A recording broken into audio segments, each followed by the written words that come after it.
So we're going to talk about strength training and the benefits of that. So strength training is actually really important for everyone, especially as we age, we tend to lose muscle mass. So it's important to keep that up with strength training. For women, it's really important because strength training will actually help to ward off osteoporosis. It increases our bone density. For people who are diabetic, strength training actually will help to decrease the circulating sugars in the system, so lower the blood sugar levels. People that strength train have a lower risk of falling and injury and all of those types of things. Obviously with balance, it helps to increase your balance as well. It just makes everyday activities easier. So easier to carry groceries in from your car, easier to carry boxes around if you're moving, that kind of thing. So the stronger we are, the easier it is just to do activities of daily living. And then one that's probably obvious to most of us, which is strength training helps to increase our fat-free body mass. So the more muscle mass that you have, the more calories you burn at rest.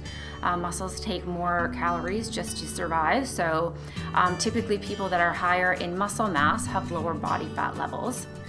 So one thing you do want to watch if your cardiac history is that you've had bypass, anything, or some types of valve procedures, anything where you've had to have a sternotomy, so your sternum cracked, we want you to wait for sure for 8 weeks before you really start using your upper body for exercise.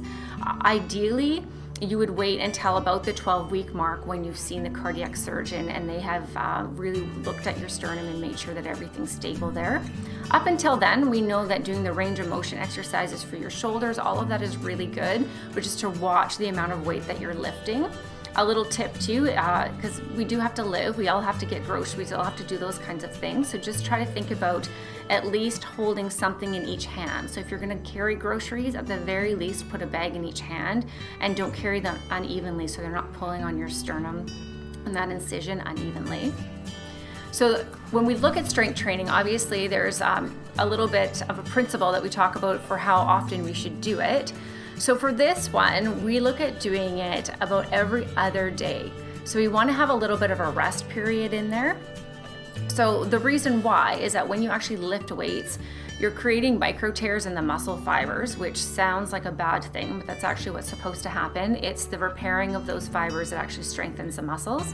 But clearly, if you were to pick up hand weights and do a bicep curl every single day, you're just going to continue to break down that bicep muscle and you're never allowing it to repair. So you do want to have at least 24, if not 48 hours of rest in between working each muscle group. And for intensity, we want it to feel heavy. We want by the time you get to about 12 to 15 repetitions for your muscles to feel a bit fatigued. And for time, we don't talk about minutes on the clock. We want people to be doing about 8 to 10 exercises that cover the major muscle groups. And the most important thing when it comes to strength training is that you're moving throughout the whole movement. So anything where you're pushing and holding like this, those are not good from a cardiac perspective. We know that you may go to a gym and see a sports team doing wall sits or something like that, and that might be okay for them, but we just know that for a cardiac population, that holding of those static holds actually can really increase your blood pressure. So it's best to keep moving throughout the range of motion. Flexibility is also really important, and it's probably the most neglected area of fitness. From myself included, but that's something, so the stretching, that's something that we could do every day. So 7 days a week, if you want to be doing stretching, that's perfect. The key is that you want to be warm though. So we don't recommend sort of rolling out of bed in the morning and starting to stretch. You want to think about your muscles like elastic bands, and if they're cold, they're more likely to get injured and to rupture. So going for a walk, doing a little bit to warm up before you do stretching is a great idea.